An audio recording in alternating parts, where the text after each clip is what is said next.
Alhamdulillahi ala ihsanihi wa syukru lahu ala taufiqihi wa amtinanihi wa asyhadu an la ilaha illallah wahdahu la syarika lahu ta'ziman li sya'nihi wa asyhadu anna Muhammadan abduhu wa rasuluhu ila ridwanihi. Allahumma shalli alaihi wa ala alihi wa ashabihi wa ikhwani. Hadirin dan hadirat yang dirahmati oleh Allah Subhanahu wa taala.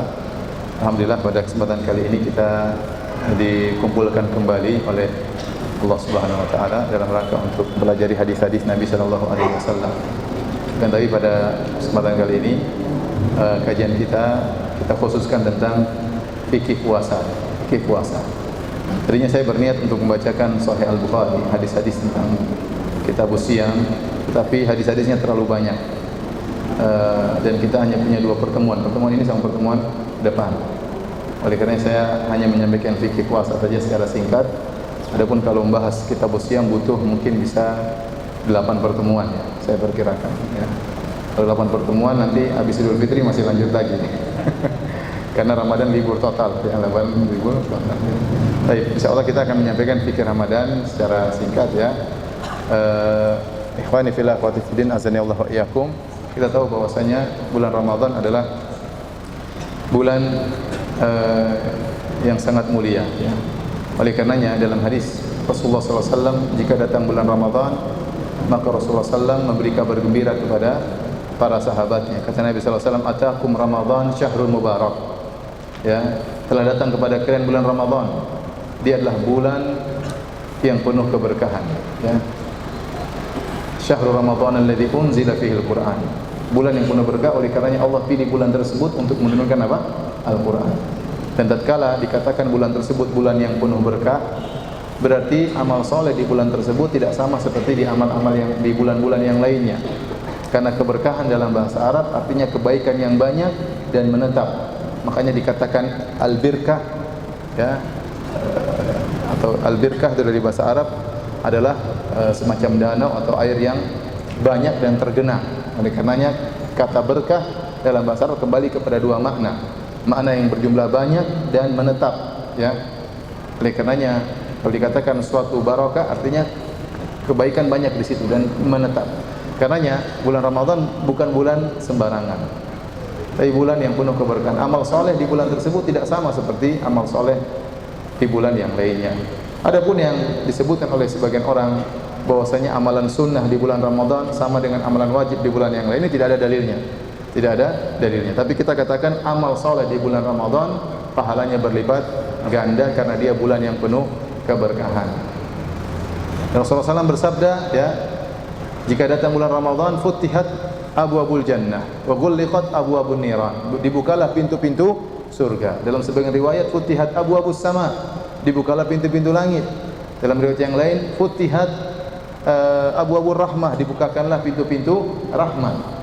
Ini menunjukkan pintu-pintu surga terbuka, rahmat Allah turun ya, seakan-akan memberi semangat kepada kaum muslimin untuk semangat masuk surga. Kata pintunya sudah terbuka ya. Ini memberi motivasi kepada kaum muslimin. Kemudian pintu-pintu neraka tertutup. Kemudian kata Nabi sallallahu alaihi wasallam, wasufidati syayatin, dan setan-setan terbelenggu. Setan-setan terbelenggu ya. Jadi bulan Ramadan dikondisikan oleh Allah Subhanahu wa taala untuk berbanyak amalan soleh. Dikondisikan oleh Allah untuk berbanyak amalan soleh ya. Kemudian wa yunadi munadin, kata Nabi sallallahu alaihi wasallam, dan ada yang menyeru, ya bagil khairi aqbil, wahai pencari kebaikan semangatlah, wa ya baghil syarri aqsir, wahai pencari keburukan berhentilah. Seakan-akan ada yang menyeru dalam hati-hati manusia, wahai orang-orang yang beramal soleh semangatlah, wahai tukang maksiat berhentilah. Jadi dikondisikan oleh Allah Subhanahu wa taala. Kemudian kata Nabi sallallahu alaihi wasallam ya, walillahi utaqa'u minan niran wa dzalika kullal lailah. Dan bagi Allah ada hamba-hambanya yang tercatat terbebaskan dari neraka jahanam di setiap malam bulan Ramadan, dan itu berlaku setiap malam bulan Ramadan. Jadi setiap malam bulan Ramadan kita mendapatkan kesempatan untuk tercatat oleh Allah terbebaskan dari neraka jahanam, dan itu berlaku setiap malam bulan Ramadan.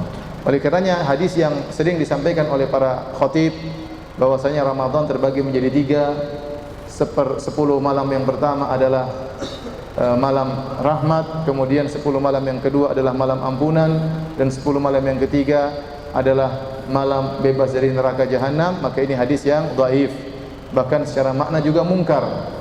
Kenapa? Karena kalau seorang mendapat 10 malam pertama, kemudian meninggal dunia, dia baru dirahmati, belum diampuni.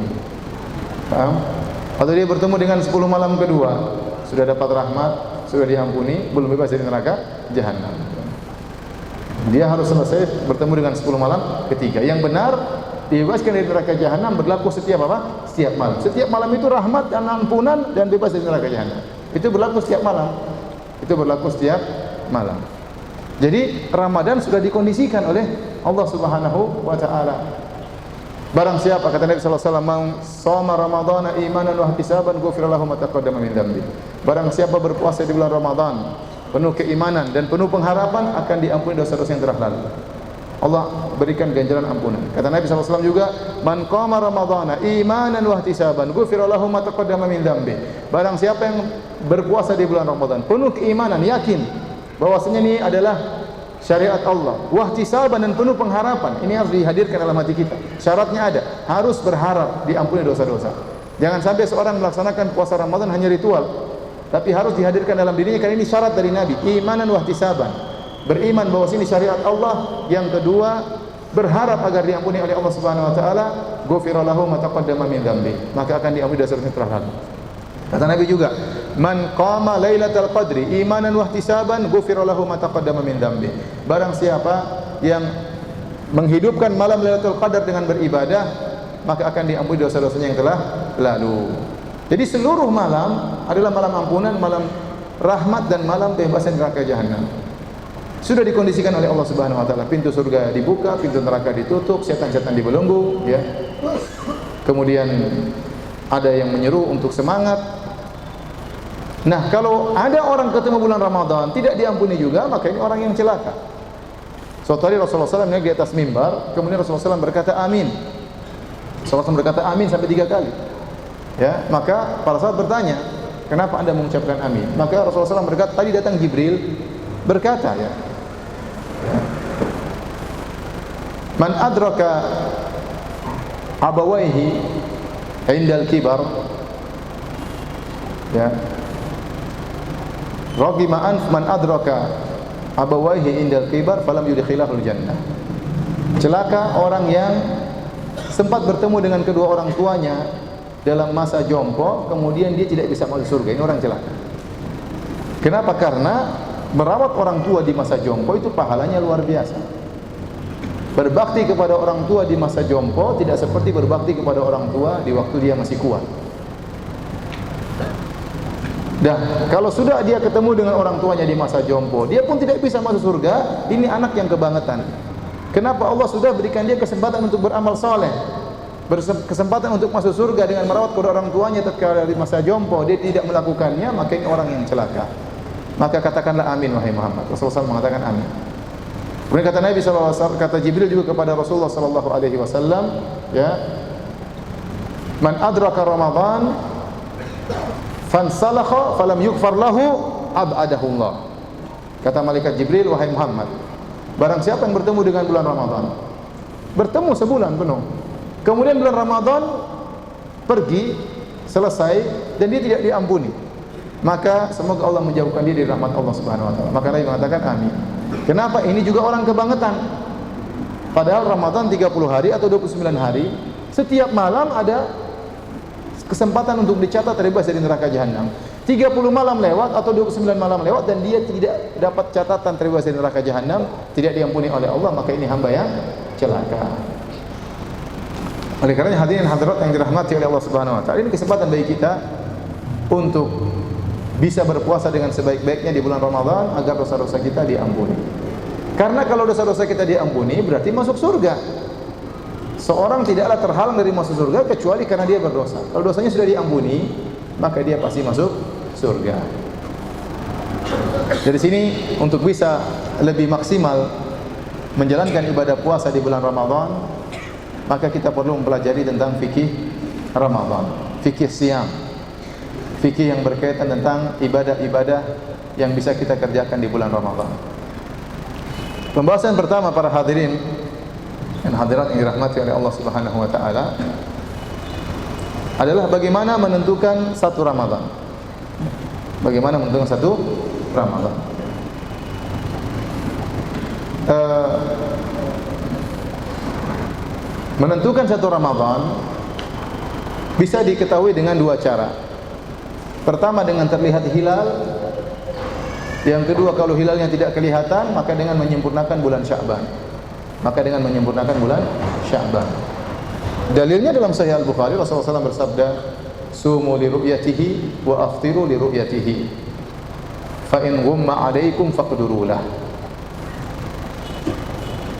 Kata Nabi SAW, berpuasalah karena melihat hilal, dengan sebab melihat hilal, dan berbukalah yaitu lebaranlah kalian juga karena melihat hilal. Kalau ternyata tertutup hilalnya, maka kadarkanlah, yaitu dalam riwayat yang lain, fa'akmilu iddata Sya'ban 30. Sempurnakanlah bilangan bulan Sya'ban 30 hari. Jadi caranya hanya dua, yaitu dengan terlihat hilal atau dengan menyempurnakan bulan Sya'ban. Jadi ingat, tidak boleh kita berpuasa di hari yang diragukan. Karena hati-hati, tidak boleh. Kata Nabi SAW, la taqaddamu Ramadan bisyami yaumin wala yaumain illa rajulun kana yasumu yauman falyasumhu illa kana rajulun yasumu sauman falyasumhu. Kata Nabi SAW, janganlah kalian mendahului Ramadan dengan berpuasa sehari atau 2 hari, kecuali seorang yang terbiasa puasa sunnah pada hari tersebut, maka silakan berpuasa. Tapi bukan kebiasaannya puasa, tiba-tiba dia puasa sehari atau 2 hari sebelumnya dalam rangka khawatir besok Ramadan, dalam rangka hati-hati, maka tidak boleh. Ammar bin Yasir berkata, "Man shoma fil yaumil ladzi yushakku fihi faqad 'asa Abul Qasim." Barang siapa yang berpuasa di hari yang diragukan, maka dia telah bermaksiat kepada Muhammad sallallahu alaihi wasallam. Karena tidak boleh menyamakan bulan Sya'ban dengan bulan Ramadan. Ini 2 bulan yang berbeda. Dan hukum asalnya kita di bulan Sya'ban. Kita punya kaidah, dan kaidah ini sering akan saya ulang-ulang. Al-yaqin la yazulu bisyak. Bahwasanya satu keyakinan tidak boleh dihilangkan dengan keraguan. Keyakinan itu hanya boleh dihilangkan dengan keyakinan pula. Kalau ada satu yang yakin, maka tidak boleh hilang hukumnya dengan keraguan. Ya, makanya Rasulullah SAW mengatakan, ya, syukiya ila Nabi SAW ar-rajulu annahu yajida fi salatihi syai'an. Ada seorang mengeluhkan kepada Nabi SAW waktu dia salat, dia seakan-akan mendapati sesuatu, dia merasa dia buang angin. Maka Nabi berkata kepada orang ini, la yansarif hatta yasma'a sautan aw yajida riha. Kata Nabi, jangan dia batalkan salatnya sampai dia mendengar bunyi kentutnya atau dia mencium bau kentutnya. Karena sekarang misalnya tiba-tiba dia merasa ada gerakan di duburnya, dia ragu, saya kentut atau tidak. Ya. Maka kata Nabi, jangan, tetap aja di atas keyakinan, karena batalnya engkau ragu sampai kau mendengar bunyi atau kau mencium apa?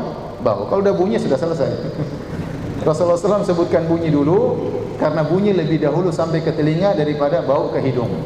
Bau bisa 1 menit kemudian, bisa 2 menit kemudian. Tapi kalau bunyi langsung. Ya. Kalau dia sudah nggak dengar bunyi, nggak ada bau juga, lanjutkan sholatnya.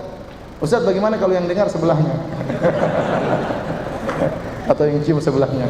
Ini dijadikan dalil oleh para ulama kaidah bahwasanya keyakinan tidak boleh dihilangkan dengan apa? Keraguan. Dia tadi sudah masuk sholat dalam kondisi suci, yakin dia sudah berwudu. Sekarang batalnya ragu, nah batalnya ragu dibuang. Ini kaidah akan saya ulang-ulang dalam masalah fikih puasa. Di antaranya kita sekarang yakin di bulan Sya'ban. Kita sekarang di bulan Sya'ban tidak? Nah, bulan Sya'ban itu bisa hilang kalau kita yakin melihat hilal untuk bulan apa? Ramadan.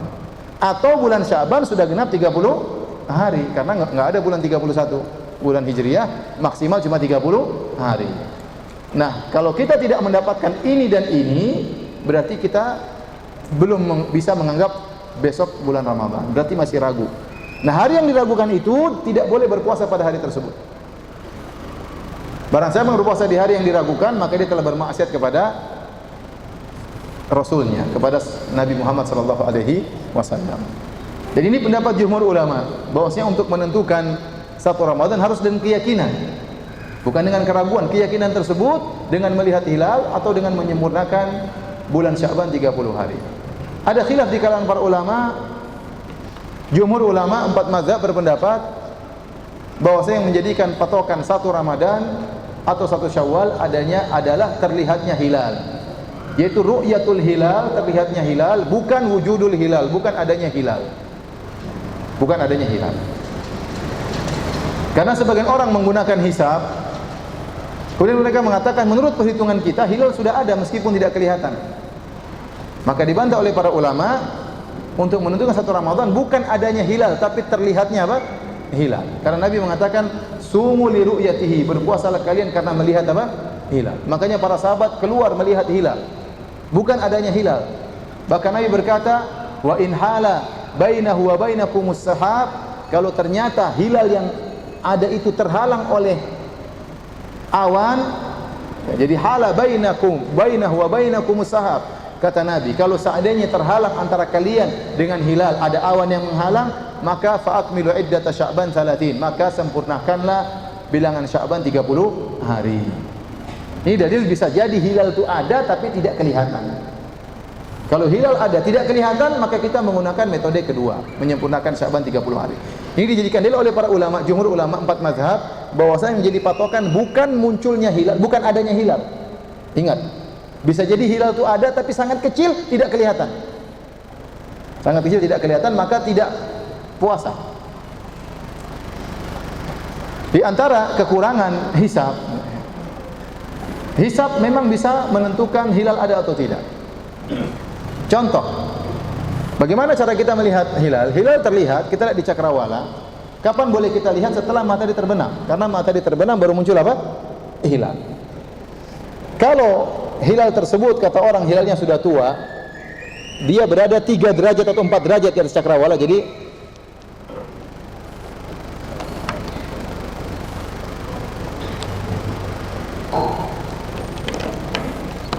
perlu dijelaskan tidak? Perlu ya.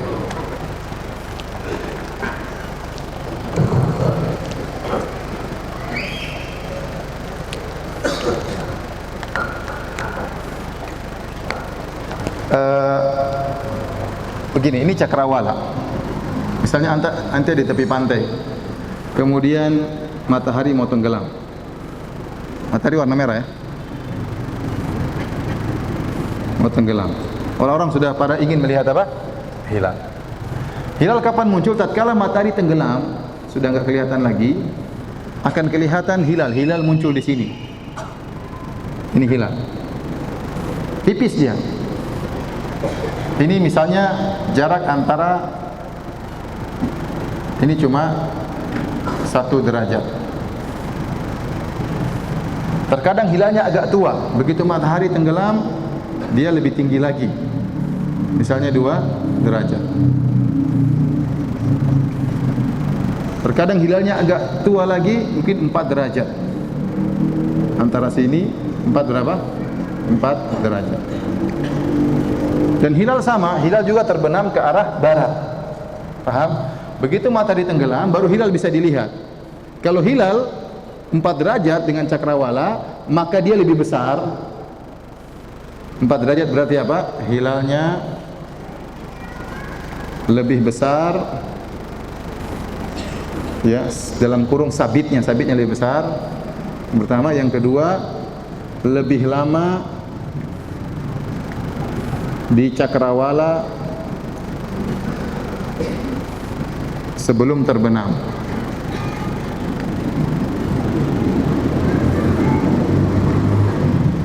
Paham? Logik, sama-sama terbenam kemana? Ke barat. Nah, kalau hilalnya 4 derajat, ini sangat mungkin dilihat. Kenapa? Dia lebih besar. Jadi istilahnya bulan sabitnya lebih matang, lebih kelihatan. Kemudian bertahannya di cakrawala, tunggu waktu 1 menit, baru kemudian berapa menit, baru kemudian dia hilang. Selama dia mau terbenam, mungkin dilihat. Mungkin karena besar dan waktu terbenamnya juga lama. Paham? Beda kalau 2 derajat. 2 derajat semakin susah kelihatan.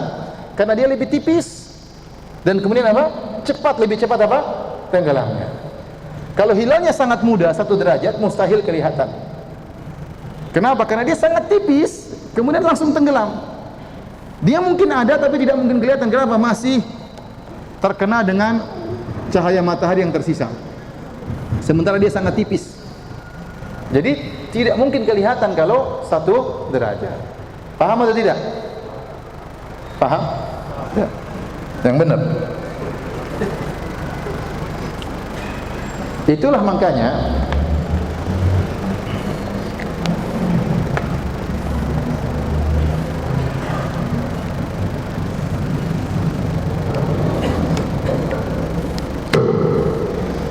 bagi orang yang berpegang teguh dengan hisab, mereka akan jadi permasalahan kalau misalnya hilal 1 derajat atau 1 derajat lebih dikit atau kurang dari 1 derajat yang menurut pandangan mata mustahil untuk terlihat.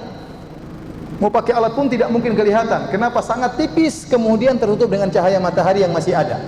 Paham? Jadi nggak mungkin untuk kelihatan. Tapi konsekuensi mereka besok harus sudah puasa. Karena sudah ada menurut mereka, mana adanya nggak kelihatan, tapi ada menurut perhitungan. Paham? Jadi mereka akan berkata pasti ada menurut perhitungan saya, pasti tidak ada kalau dilihat.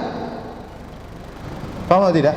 Nah, bagi jumhur ulama, kalau tidak kelihatan 1 derajat, nggak mungkin kelihatan, tidak dianggap besok apa?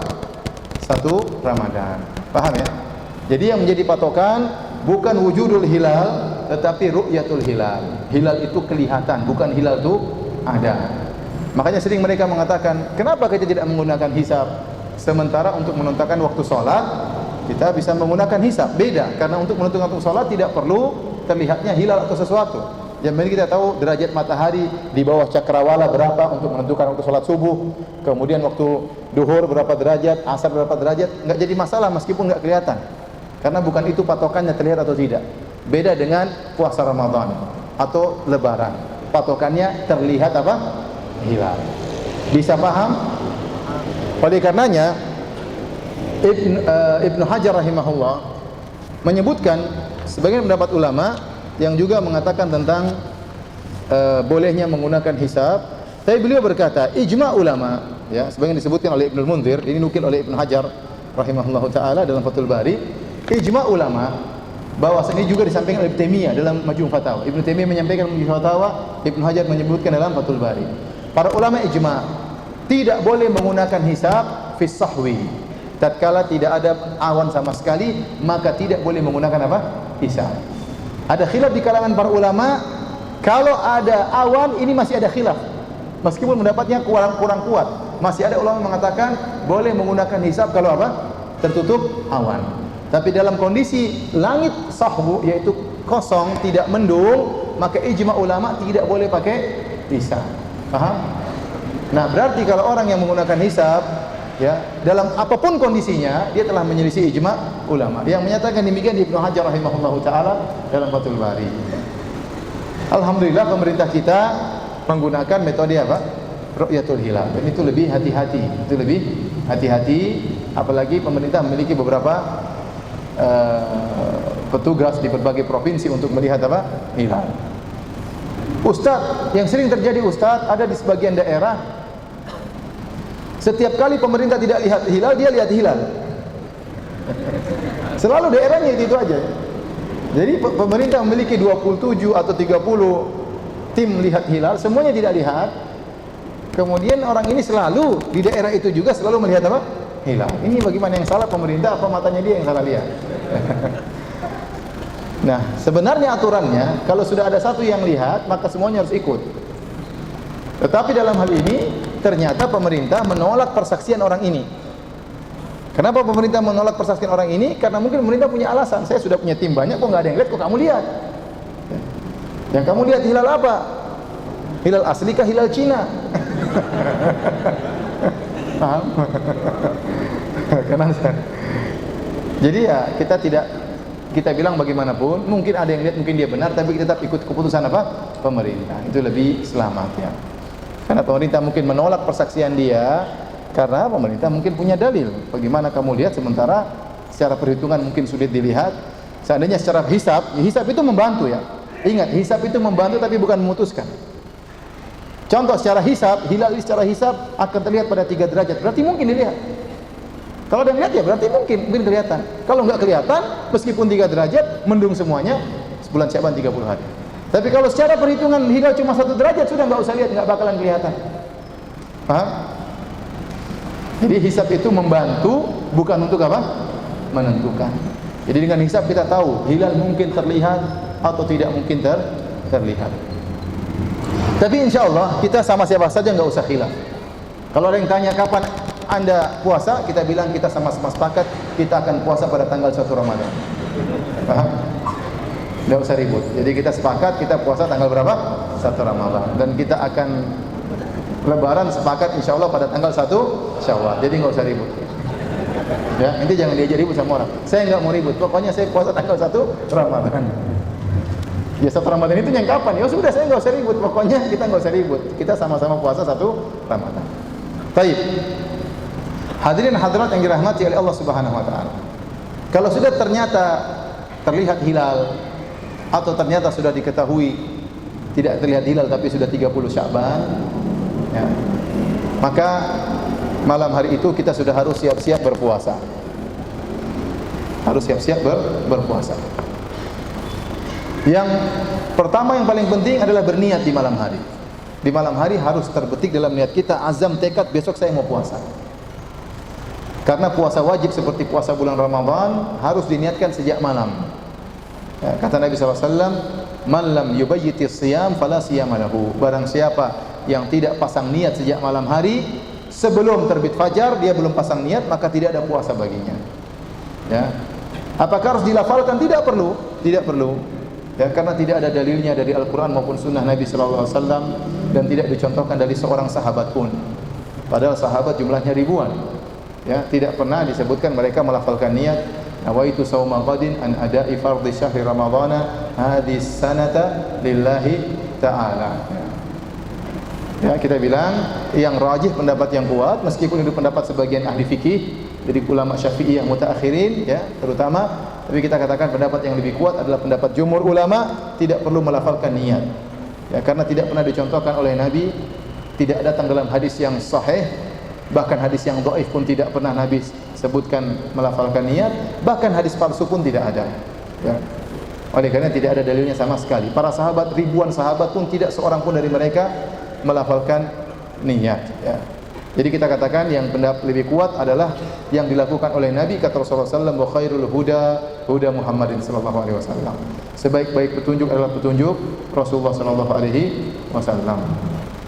Jadi tidak perlu melafalkan niat. Dan saya ingatkan kembali, ini masalah selalu saya ulang-ulang, bahwasanya mazhab Syafi'i yang mengatakan melafalkan niat disunahkan, mereka tidak mengatakan wajib melafalkan niat. Mereka mengatakan disunahkan. Yang wajib itu di dalam hati. Bahkan salat juga mereka mengatakan demikian. Ini sudah pernah saya nukil di awal-awal pengajian kita Sahih Bukhari. Saya nukilkan perkataan Ibnul Mulaqin, ya, bahwasanya yang wajib itu dalam hati. Adapun melafalkan niat menurut mazhab Syafi'i hanyalah sunnah, tidak sampai pada derajat apa? Wajib. Usolli fardhu dhuhri itu tidak wajib, hanya sekedar sunnah. Artinya menurut mazhab Syafi'i, jika seorang salat tanpa melafalkan niat sah, tidak ada masalah. Mereka hanya mengatakan dianjurkan melafalkan niat supaya kokoh apa? Niatnya. Sendiri tidak dilafalkan pun tidak mengapa. Ibnu Taimiyah rahimahullah juga menjelaskan dalam Mujmu' Fatawa yang dikatakan oleh ulama mazhab Syafi'iyah bahwasanya disunahkan untuk melafalkan niat adalah disunahkan melafalkan niat dengan sir, dengan pelan-pelan, karena untuk tujuannya mengkokohkan, bukan untuk melapor ke orang lain. Paham? Saya ulang. Masalah melafalkan niat itu khilaf, ya. Kita tidak usah mengingkari orang lain. Karena ini masalah khilafiyah. Ya. Tetapi pendapat yang lebih kuat tidak perlu melafalkan apa? Niat. Karena Nabi tidak melakukannya, para sahabat tidak melakukannya. Nabi mengatakan sebaik-baik petunjuk Nabi. Nabi tidak melafalkan niat, maka itu yang lebih terbaik. Itu yang lebih terbaik. Tapi kalau ada yang melafalkan, kita bilang enggak jadi masalah. Mazhab Syafi'iyah, terutama ulama belakangan dari mazhab Syafi'i, berbeda dengan pendapat jumhur. Jumhur mengatakan tidak perlu niat, kata mereka niat diperlukan. Hukumnya sunnah, bukan apa? Wajib. Ini kita berbicara menurut mazhab Syafi'i. Hukumnya apa? Sunnah dan tidak wajib. Hanya sekedar untuk mengkokohkan apa dalam hati. Maka kata Syekhul Islam tidak perlu mengeraskan dengan keras-keras. Nawaitu sauma ghadin, tidak perlu. Tidak perlu. Ya mungkin dia ingin mengingatkan orang lain, mungkin saja. Tapi kalau dikeraskan tidak perlu. Sama dengan salat. Tidak perlu kita salat usolli fardhu dhuhri, tidak usah keras-keras. Bagi orang yang melafalkannya cukup niatnya pelan-pelan aja. Karena dia untuk mengkokohkan hati, bukan untuk ngabarin tetangganya. Tetangganya bilang saya juga sudah tahu. Demikian juga bukan untuk mengabarkan Allah, karena Allah sudah tahu isi apa hati manusia. Jadi tidak perlu dikeraskan, karena terkadang mengganggu tetangga sebelah, ya. Baik. Jadi tidak boleh niat puasa Ramadan kecuali sebelum fajar. Barang siapa yang tidak masang niatnya di malam hari, maka puasanya tidak diterima. Hal ini berbeda dengan puasa sunnah. Kalau puasa sunnah, jumhur ulama berpendapat, ya, boleh berniat meskipun di siang hari, terutama sebelum duhur. Setelah duhur masih ada khilaf lagi. Tapi kalau sebelum duhur, jumhur ulama berpendapat boleh seorang berniat. Dalilnya banyak, dalilnya diantaranya Nabi sallallahu alaihi wasallam. Nabi sallallahu alaihi wasallam kalau bertemu dengan istrinya, dia bertanya, hal indakum ta'am? Istriku di pagi hari. Di pagi hari Nabi datang kepada istrinya, wahai istriku, apakah ada makanan? Kata istrinya, tidak ada. Kata Rasulullah SAW, fa ana shaimun idzan. Kalau gitu saya berpuasa. Ya, Rasulullah SAW luar biasa, ya, begitu tawadhu'nya. Kalau tidak ada makanan maka berpuasa. Ternyata hal ini juga diikuti oleh para sahabat. Dalam Sahih Al-Bukhari ada bab khusus tentang masalah ini, tentang bagaimana para sahabat kalau tidak dapat sarapan pagi mereka berpuasa. Diriwayatkan dari Abu Darda. Ummu Darda mengatakan, Abu Darda, ya, kalau bertanya kepada aku ada makanan enggak? Aku bilang tidak ada. Kata Abu Darda, kalau gitu saya puasa. Demikian juga diriwayatkan dari Abu Talha. Abu Talha juga kalau bertanya kepada istrinya, ada makanan atau tidak? Istrinya berkata tidak ada. Kata dia, kalau gitu saya puasa. Sudah menjadi kebiasaan sahabat. Kemudian juga diriwayatkan dari Ibnu Abbas. Kalau bertanya kepada istrinya, ada makanan atau tidak? Tidak ada, maka dia mengatakan saya berpuasa. Juga diriwayatkan dari Hudzaifah ibnu Yaman radhiyallahu anhu. Kalau bertanya kepada istrinya, ada makanan atau tidak? Istrinya berkata tidak ada. Kata dia, kalau gitu saya puasa. Juga diriwayatkan dari Abu Hurairah. Abu Hurairah kalau bertanya kepada istrinya, ada makan atau tidak? Maka dia berkata, saya puasa. Subhanallah. Coba semua suami seperti ini. Antum yang ngaji di Asra, kalau bertanya sama istri antum, ada sarapan atau tidak? Istri antum bilang tidak ada, kita bilang apa? Kalau gitu saya puasa. Kalau kehidupan rumah tangga seperti ini, nikmat, ya. Ya, suami yang sabar, istri yang qanaah, ya.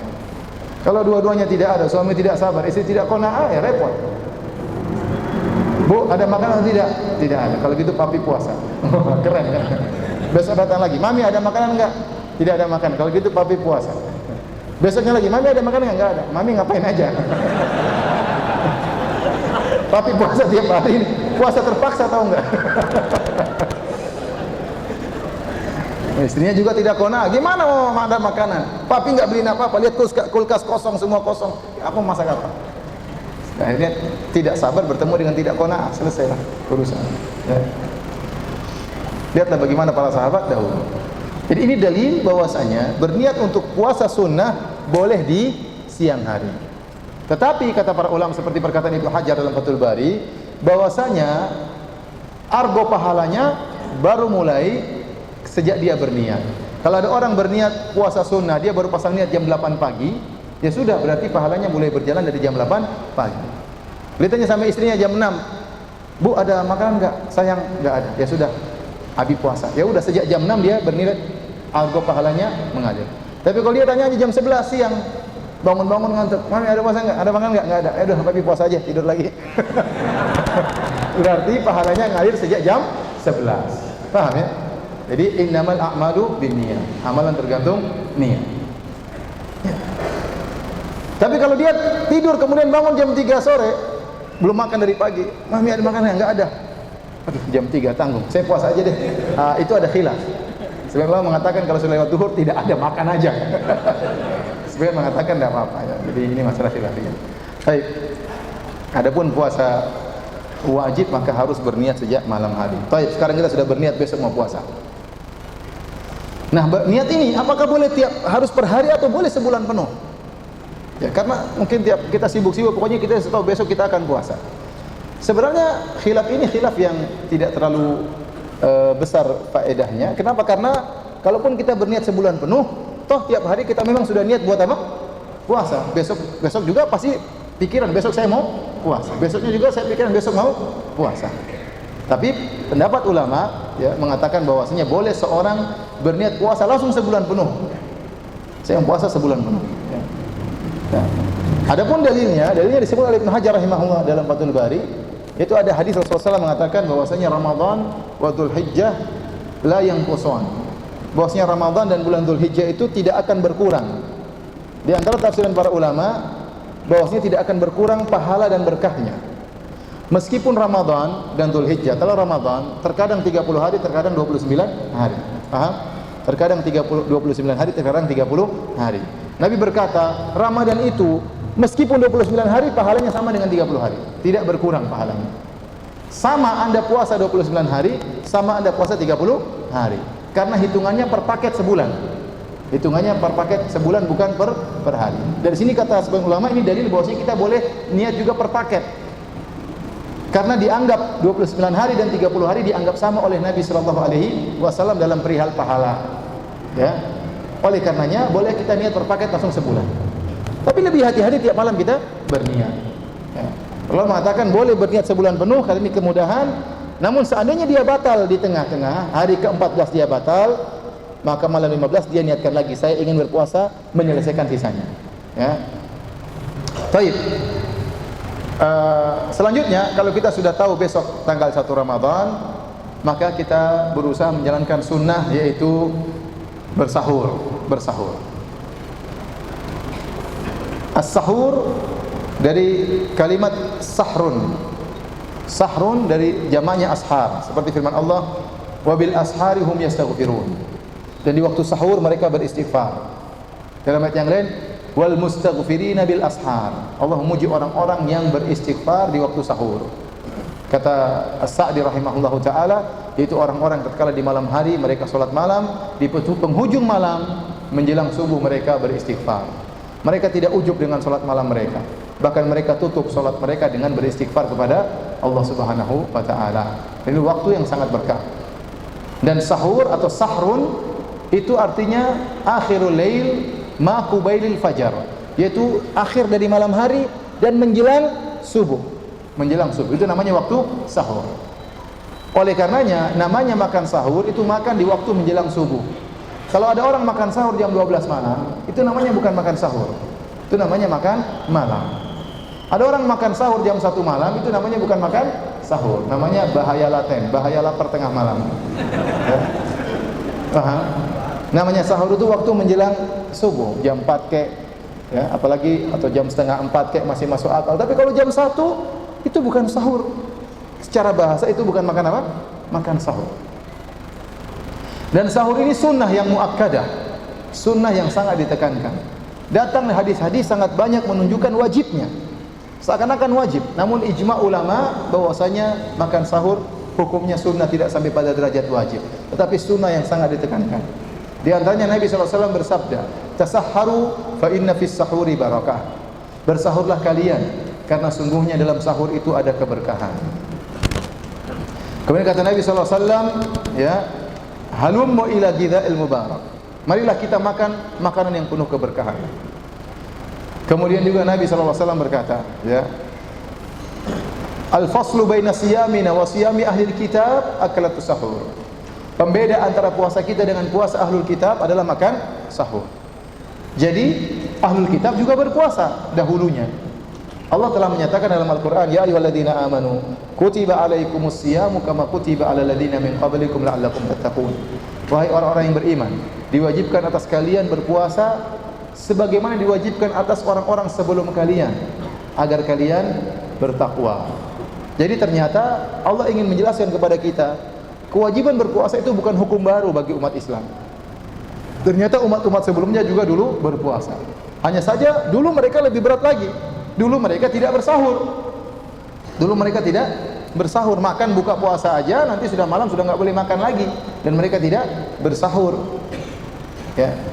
Nanti kita akan jelaskan di awal-awal puasanya Nabi, kaum muslimin juga seperti itu dulu, seperti ahlul kitab. Namun akhirnya dibedakan. Ya. Ustaz, kenapa sekarang mereka tidak puasa? Ya, kita tidak tahu. Karena ajaran mereka menyimpang. Ajaran mereka disimpangkan oleh mereka. Baik Yahudi maupun Nasara, mereka menyimpangkan ajaran mereka sehingga sekarang mereka tidak mengadakan ibadah puasa. Tetapi sebagian Kristen, kalau tidak salah Kristen Advent masih ada puasanya.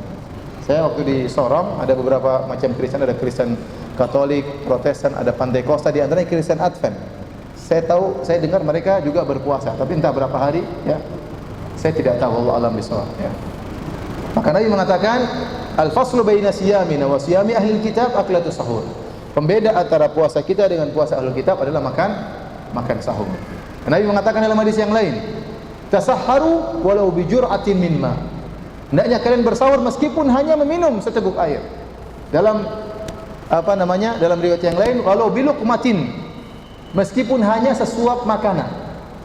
Jadi intinya harus bersahur, berusaha untuk bersahur karena sahur itu penuh keberkahan. Baik. Al-Hafidz Ibnu Hajar menyebutkan tentang kenapa sahur dikatakan berkah. Karena orang yang bersahur dia mendapatkan banyak keberkahan. Pertama, dia menemukan waktu yang sangat mulia. Dia bersahur, dia menemukan waktu sahur dan dia bisa berdoa kepada Allah. Berdoa di waktu sahur sangat dikabulkan. Beristighfar di waktu sahur sangat dikabulkan. Itu waktu yang penuh kemuliaan. Kemudian yang kedua, ya, dia menjalankan sunnah Nabi sallallahu alaihi wasallam. Karena sahur adalah sunnah Nabi sallallahu alaihi wasallam, dapat pahala. Yang ketiga, dia menyelisihi ahlul kitab dan menyelisihi ahlul kitab juga dapat pahala. Yang keempat, kalau dia bersahur maka dia makan makanan berkah sehingga dia mudah lebih semangat beribadah. Di hari siangnya puasanya, meskipun dia beraktivitas, masih sempat dia baca Quran, masih sempat dia misalnya ibadah yang lain. Kenapa? Karena dia makan makanan berkah. Dan makanan berkah itu punya pengaruh dengan semangat seseorang dalam beribadah kepada Allah Subhanahu wa taala. Kemudian di antaranya, kalau dia makan sahur, maka dia akan terhindar dari akhlak yang buruk, kata Ibnu Hajar. Kenapa? Karena rasa lapar itu sering menimbulkan akhlak yang buruk. Orang kalau lapar mudah marah-marah, ya tidak? Kenapa? Dia lapar. Orang aduh kenapa saya tidak? Aduh saya kebangun sudah subuh. Akhirnya dia lapar, dia marah-marahin istrinya. Kenapa tidak bangunkan saya? Loh, gimana bangun kamu? Kita sama-sama ketiduran ya. Hanya cari-cari kesalahan. Kenapa kamu tidak pasang waker? Macam-macam ya. Jam beker kenapa nggak dipasang? Kenapa nggak pasang alarm? Kenapa? Dia kelaparan. Kalau dia lapar, potensi untuk marah lebih besar daripada orang yang kekenyangan. Di mana-mana banyak orang ribut karena kelaparan. Kalau dia kenyang ngapain ribut-ribut? Tidur istirahat selesai. Jadi dengan makan sahur itu dapat keberkahan. Sehingga kita mudah lebih semangat beribadah dan menjauhkan kita dari akhlak yang buruk. Baik. Kapan waktu sahur? Waktu sahur paling bagus menjelang subuh. Paling bagus menjelang subuh ya. Dalam hadis Nabi sallallahu alaihi wasallam ya, la yazalun nas bi khair ma ajjalul fitr wa akharus sahur.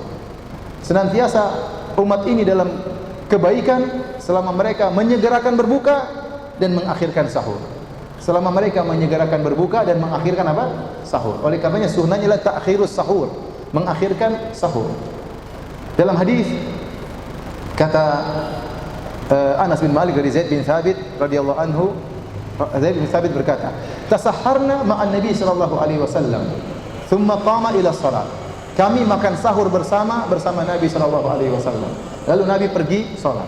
Faqultu, Anas berkata, "Kam kana baina as-sahur was salat?" Berapa waktu lama antara sahur dan salat? Kata Zaid bin Thabit, "Qadru 50 ayah." Seukuran membaca 50 ayat ya. Kata sebagian ulama, berapa jarak antara selesai makan sahur dengan qomat? Ini khilaf juga. Apa maksudnya jarak antara sahur dengan salat? Apa maksudnya? Ada yang mengatakan baina sahur wal adzan. Apa maksudnya adzan di sini? Apakah adzan ataukah qomat? Sebagian ulama berpendapat maksudnya adzan. Intinya sahur dengan waktu adzan jaraknya cuma 50, baca 50 ayat. Tadi yang mengatakan antara sahur dengan apa? Qomat. 50 ayat kalau kita baca dengan waktu yang seimbang ya mungkin 15 menit, mungkin 20 menit ya. Tidak terlalu lama ya. Dan lihat ini dalil, hadis ini dalil bahwasanya para sahabat dahulu mengukur waktu dengan baca Quran. Kalau kita baca di komik-komik ya, seukuran minum secangkir kopi atau seukuran minum secangkir arak misalnya. Dahulu mereka tidak pakai secangkir kopi, secangkir arak. Mereka bilang seukuran baca 50 ayat. Karena kebiasaan mereka adalah beribadah kepada Allah Subhanahu wa taala. Ini juga dalil bahwasanya bukan cuma ada buka puasa bersama, sahur bersama juga ada. Karena kata Zaid bin Thabit, tasahharna ma'an Nabi. Kami bersahur bersama Nabi sallallahu alaihi wasallam. Berarti Nabi ngundang dan dia keluar malam dari rumahnya menuju rumah Nabi untuk makan bersama. Ya. Jadi sunnah bukan cuma buka bersama, sahur bersama juga apa? Sunnah. Maka saya anjurkan kepada ikhwan-ikhwan kalau punya duit, bukan cuma beri duit untuk buka puasa, duit juga buka untuk sahur bersama. Dua-duanya berpahala insyaallah taala. Azan ya? Iya, azan. Baik, kita lanjut apa selesai? Hah? Lanjut dikit ya. Oke, insyaallah. Bismillahirrahmanirrahim. Assalamualaikum warahmatullahi wabarakatuh. Alhamdulillah, salatu wassalamu ala Rasulillah wa ala alihi wa ashabihi wa man tabi'ahum bi ihsanin ila yaumiddin. Wa ba'd. Kita lanjutkan pengajian kita tentang masalah hal yang berkaitan tentang sahur. Jadi sahur adalah keberkahan, maka seorang muslim berusaha untuk makan sahur meskipun hanya sesuap makanan yang datang dalam hadis, atau walau bijur'atin min ma', meskipun hanya seteguk air. Sampai kapan dia boleh bersahur ya? Maka dia boleh bersahur sampai azan subuh. Sebelum azan subuh dia harus berhenti. Ini adalah keringanan dari syariat Islam. Berbeda dengan puasanya Ahlul Kitab. Puasa Ahlul Kitab tidak ada makan sahur. Dan di awal puasa Nabi SAW dan para sahabatnya demikian juga aturannya. Kalau sudah tidur maka tidak boleh lagi makan. Sebagaimana dalam Sahih Al-Bukhari tentang kisah sahabat Qais bin Sirmah radhiyallahu ta'ala anhu, Al-Ansari. Qais bin Sirmah Al-Ansari radhiyallahu anhu. Dalam Sahih Bukhari disebutkan ya, Qais bin Sirmah radhiyallahu anhu ya, dahulu adalah seorang pekerja keras dan dia bekerja di siang hari mencari nafkah dalam kondisi berpuasa. Ini dalil bahwasanya puasa tidak menghalangi seorang untuk beraktivitas, tidak menghalangi seorang untuk mencari nafkah buat keluarganya. Maka pada waktu berbuka dia pun pulang ke rumahnya. Ternyata di rumahnya tidak ada makanan untuk berbuka. Maka istrinya berkata, "Tunggu sebentar, saya akan cari makanan." Kemudian kata Qais bin Sirmah, "Iya, saya tunggu." Faghalabathu ainahu. Ternyata dia keletihan. Siang tadi kerja keras, dia tunggu makanan, dia ketiduran. Padahal aturannya kalau sudah tidur di malam hari tidak boleh lagi apa? Makan. Repot. Akhirnya istrinya datang bawa makanan, lihat suaminya sudah apa? Tidur. Maka istrinya berkata, "Khaybatan lah, rugi kau." Rugi, sudah datang makanan, sudah tidur. Aturannya kalau sudah tidur enggak boleh apa? Makan. Ya rugi, enggak bisa makan, enggak bisa berhubungan, istrinya juga ikut rugi. Dalam sebagian riwayat, ya, dia terbangun, terus kata istrinya, "Kamu belum tidur?" Kata dia, "Tidak, saya sudah tidur." Mungkin cuma tidur sedikit. "Enggak, saya sudah tidur." Jadi takut kepada Allah. Bisa saja dia bilang, "Saya cuma tiduran." Enggak. Tapi dia serius, dia bilang, "Saya sudah tidur." Sehingga dia enggak bersikeras tidak mau makan. Akhirnya tidak makan, tidak boleh makan, kan aturannya kalau sudah tidur enggak boleh makan.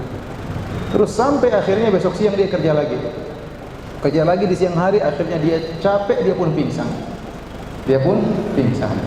Waktu dia pingsan, maka dikabarkan kepada Nabi sallallahu alaihi wasallam, maka turunlah firman Allah Subhanahu wa taala, "Uhilla lakum lailatas siyami rafathu ila nisaikum, hunna libasun lakum wa antum libasul lahum." Dihalalkan bagi kalian di malam hari untuk mendatangi istri-istri kalian, karena istri-istri kalian adalah pakaian bagi kalian dan kalian adalah pakaian bagi istri-istri kalian. Kemudian turun firman Allah Subhanahu wa taala, "Fal'ana bashiruhunna wabtagu ma kataballahu lakum." Maka di malam hari silakan kalian menggauli istri-istri kalian dan carilah rezeki yang ditetapkan Allah bagi kalian.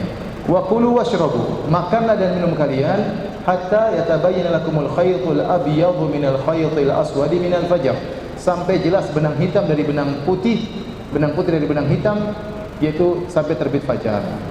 Maka aturannya berubah.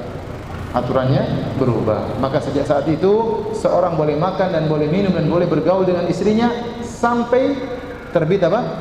Fajar. Dan kita katakan kepada sahabat Qais bin Sirmah, jazakallahu khairan. Seandainya dia tidak pingsan, kita yang pingsan. Dengan sebab dia pingsan, makanya aturan apa? Berubah. Mudah-mudahan dia dapat pahala banyak ya. Oleh karenanya, sejak turun ayat tersebut, maka aturan puasa berubah. Dahulunya kalau sudah tidur, sebagian pendapat mengatakan kalau sudah sholat isya tidak boleh lagi makan dan minum. Kemudian berubah, boleh makan dan minum sampai terbit fajar. Waktu turun ayat ini, wa kulu washrabu, makanlah minumlah kalian hatta yatabayyana lakumul khaytul abyadu minal khaytil aswadi minal fajr, sampai jelas benang putih dari benang hitam ya dari fajar. Pertama kali ayat turun sampai jelas benang putih, benang hitam. Sebagian sahabat waktu turun ayat ini mereka meletakkan benang putih, benang hitam. Ya. Pokoknya mereka makan terus. Sebelum benang putih kelihatan berarti masih boleh makan. Karena mereka lihat zahir ayat. Sampai jelas benang putih dari benang apa? Hitam. Akhirnya mereka taruh benang putih, lihat, oh masih belum kelihatan benang putihnya.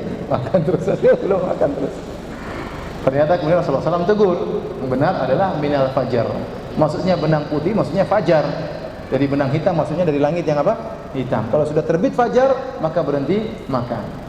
Sama seperti yang dipahami oleh Adi bin Hatim. Adi bin Hatim juga waktu baru masuk Islam, dia demikian juga. Waktu dia dengar ayat ini, makanlah dan minum kalian sampai jelas benang putih dari benang hitam. Dia bukan mengartikan minal fajar, maksudnya karena fajar. Bukan benang putih dari fajar. Padahal yang dimaksud oleh Allah benang putih itu dari fajar.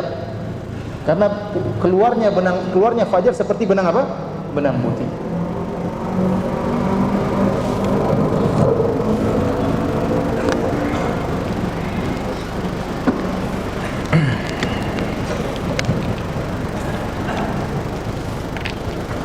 Jadi ikhwan ya, sebagaimana yang saya baca di buku, fajar ada dua. Al-fajar ada dua. Ada namanya al-fajar al-kadhib. Ini fajar bohong, fajar palsu. Namanya al-fajar as-sadiq. Namanya fajar beneran. Beneran apa beneran? Beneran. Fajar asli. Ciri-cirinya bedanya, kalau fajar al-kadzib munculnya dia vertikal begitu dan dia akan hilang. Keluar cahaya putih ke atas tapi dia akan apa? Hilang. Kalau fajar shadiq kata para ulama munculnya horizontal berupa seperti cahaya kecil kemudian dia akan melebar. Ya. Jadi kalau di sini apa? Vertikal lalu hilang. Kalau ini apa? Horizontal dan lalu menyebar. Nah, ini yang disebut dengan apa? Benang putih dari benang apa? Hitam. Paham? Benang putih bukan benang merah ya. Ini benang apa? Benang hitam. Jadi kata Allah, wa kulu washrabu, makanlah minumlah kalian sampai jelas benang putih dari fajar. Benang putih min itu maksudnya benang putih fajar. Adi bin Hatim dia mengartikan minal fajar. Jadi minal fajar ya. Min di sini maksudnya libayanil jins. Maksudnya benang putih itu dari fajar, paham? Adi bin Hatim memahaminya min itu adalah min as-sababiyah. Sebab maksudnya makanlah dari minum kalian sampai jelas benang putih dari benang hitam karena ada fajar. Karena ada fajar. Paham? Jadi fajarnya meskipun sudah muncul, tapi kalau benangnya masih belum jelas, tetap aja makan dan minum. Dahulu nggak ada lampu, paham? Dahulu nggak ada lampu. Jadi Adi bin Hatim, ya. Kemudian dia pertama kali masuk Islam mungkin belum mengerti tentang hukum-hukum fikih, maka dia pun taruh ikol putih atau tali putih, tali hitam dia taruh. Dia sudah tahu terbit sudah fajar, fajar sudah terbit, tapi masih belum kelihatan, masih gelap, makan terus, masih gelap. Ini butuh setengah jam ini baru atau lebih, baru nanti cahaya masuk di rumah. Baru kemudian kelihatan benang putih dari benang apa? Hitam. Masih lama kalau jelas begitu. Lama atau tidak? Masih lama. Dan dia begitu sampai akhirnya lapor kepada Nabi. Ya, Nabi tegur. Kata Nabi bukan begitu. Maksudnya minal fajar. Benang putih itu maksudnya benang fajar. Bukan kelihat benang putih dan daripada benang terbedakan benang putih dari benang hitam karena ada fajar. Bukan. Jadi minnya bukan karena, tapi dari. Faham atau tidak? Hah? Paham? Paham. Baik. Dari sini dalil bahwasanya kita boleh makan dan minum sampai terbit fajar. Makanya merupakan kesalahan yang tersebar adalah melarang orang makan sebelum 10 menit sebelum terbit fajar, yang disebut dengan imsak. Dan ini adalah kekeliruan, dan ini sudah diingatkan oleh Ibnu Hajar rahimahullah dalam kitabnya Fathul Bari. Ya, zaman dahulu orang-orang kalau sudah melarang orang lain makan, maka obor-obor dimatikan, lampu-lampu dimatikan, supaya tanda bahwasanya sudah tidak boleh makan lagi. Padahal masih ada waktu, belum terbit fajar. Ini sudah ada sejak dulu, dalam rangka untuk kehati-hatian. Maka dikatakan oleh Ibnu Hajar adalah bid'ah yang mungkar, bid'ah yang mungkar. Ya. Seharusnya masih boleh makan dan minum sampai 1 detik sebelum azan subuh, masih boleh minum dan makan. Ya. Kemudian kita melarang orang 10 menit sebelum azan sudah tidak boleh makan dan minum, ini tidak benar, ini merepotkan masyarakat. 10 menit itu waktu yang efektif, bisa makan lagi 1 piring. Masih bisa berhubungan dengan istri. Efektif, kalau dilarang bahaya. Ya. Maka tidak boleh kita mengharamkan apa yang dihalalkan oleh Allah Subhanahu wa taala. Paham? Harus ya, jadi boleh makan sampai 1 detik sebelum fajar, boleh minum sampai 1 detik sebelum fajar, dan boleh berhubungan sampai 1 detik sebelum apa? Subuh, azan subuh. Ustaz, bagaimana kalau seorang sedang berhubungan tiba-tiba dia dengar azan? Wajib dicabut. Wajib. Kalau dia tidak cabut maka puasanya tidak sah. Kadang syahwat orang muncul belakangan. Kita bicara masalah fikih, kita sampaikan. Jadi orang setelah sahur tiba-tiba berhasrat sama istrinya. Dia berhubungan istri tiba-tiba Allahu Akbar, maka dia segera harus cabut. Kalau dia enggak cabut puasanya batal. Tidak boleh dilanjutkan. Karena Allah memberi apa? Batasan. Paham? Dari sini jumhur ulama berpendapat kalau sudah dikumandangkan azan tidak boleh lanjut makan juga. Tidak boleh lanjut makan. Kalau sudah sampai terbit dengar azan, minum saja selesai, tidak boleh lanjut lagi. Memang ada dalam satu hadis, "Idza sami'a ahadukumun nida wal ina'u fi yadihi fala yadh'u hatta yaqdi hajatahu." Kata Nabi SAW, kalau kalian mendengar azan, kemudian kalian memegang cangkir atau piring, maka jangan letakkan bejananya sampai dia menyelesaikan hajatnya. Hadis ini dipelajari oleh para ulama, banyak mendhaifkannya, mengatakan mauquf dan macam-macamnya. Ya, karena sharih menyelisihi, kali ini sangat menyelisihi ayat yang sangat tegas. Makanlah dan minum kalian sampai terbit fajar. Terbit fajar itu azan subuh. Terbit fajar itu waktunya azan subuh. Maka meskipun ada sebagian ulama yang berpendapat dengan hadis ini, maka kita katakan hadis ini rukhsah. Kalaupun kita mengatakan hadis ini sahih, maka hukumnya rukhsah. Rukhsah itu keringanan. Keringanan, maka jangan dijadikan azimah.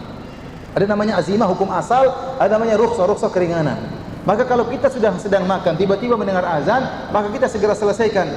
Segera selesaikan, kemudian kita minum, kemudian selesai. Jangan kita menganggap masih boleh. Sudah enggak boleh. Ini kamu keringanan aja, selesaikan. Karena sebagian orang bergampang-gampang. Sudah dikumandangkan azan, kata dia santai aja, makan terus jadi makan. Bu, itu telurnya tolong digoreng, Bu. Sudah azan, Pak, goreng aja. Itu kerupuk turunin ya. Sambalnya bawa sini, santai aja dia makan. Ini namanya sudah bukan rukhsah. Ini namanya hukum asal, seakan-akan sudah azan masih boleh makan. Ini tidak boleh. Oleh karenanya fatwa kibar ulama Lajnah Daimah mengatakan batal. Kalau sudah azan dia masih nekat, batal. Karena mereka menganggap hadis ini tidak kuat karena menyelisihi, karena hadis ini dinilai lemah dan menyelisih apa? Menyelisih ayat yang jelas. Makan dan minumlah sampai apa? Sampai azan. Nanti kalau orang mengatakan masih boleh makan lagi, selesaikan, sama. Kalau gitu sedang berhubungan, tahu-tahu azan, lanjutkan saja, tidak apa-apa, Pak. Tidak jadi masalah. Makan dan minum saja boleh. Ini apa lagi penting? Lebih penting daripada itu. Ya ini tidak boleh. Jadi itu keringanan. Rukhsah. Kalau ada azan ente segera selesaikan apa? Selesaikan hajat ente. Minum selesai. Siapa suruh terlambat makan. Ya. Jangan dilanjutkan. Ya, ini juga dalil bahwasanya kalau kita boleh berhubungan dengan istri kita sampai 1 menit 1 detik sebelum azan subuh, berarti kemungkinan kita mendengar azan subuh dalam kondisi junub. Dan ini sering ditanyakan, apakah seorang tatkala mendapati azan subuh dalam kondisi junub puasanya tidak sah? Jawabannya sah. Dan ini pernah dialami oleh Nabi SAW. Dari Aisyah dan Ummu Salamah dalam Sahih Al-Bukhari, mereka berdua berkata, "Kana Nabi SAW yudrikuhul fajar wa huwa junubun min ahlihi." Nabi SAW mendapati azan subuh dalam kondisi junub karena berhubungan dengan istrinya. Ya. Kalau Allah membolehkan kita berhubungan sampai 1 menit sebelum azan subuh, berarti konsekuensinya tidak cukup 1 menit untuk mandi junub, paham? Berarti konsekuensinya dari pembolehan tersebut, maka boleh mendapatkan fajar dalam kondisi junub. Tsumma yaktasilu fa yusalli. Kemudian Rasulullah SAW mandi junub, kemudian dia pun salat ya. Jadi tidak mengapa mendapati adzan subuh dalam kondisi junub ya. Baik hadirin hadirat yang dirahmati Allah Subhanahu wa taala, demikian saja kajian kita. Insyaallah kita lanjutkan lagi pekan depan. Mohon maaf saya tidak bisa jawab pertanyaan karena saya harus pulang segera. Kita tunda pekan depan. Subhanallahi bihamdik, asyhadu an la ilaha illa anta, astaghfiruka wa atubu ilaik. Assalamualaikum warahmatullahi wabarakatuh.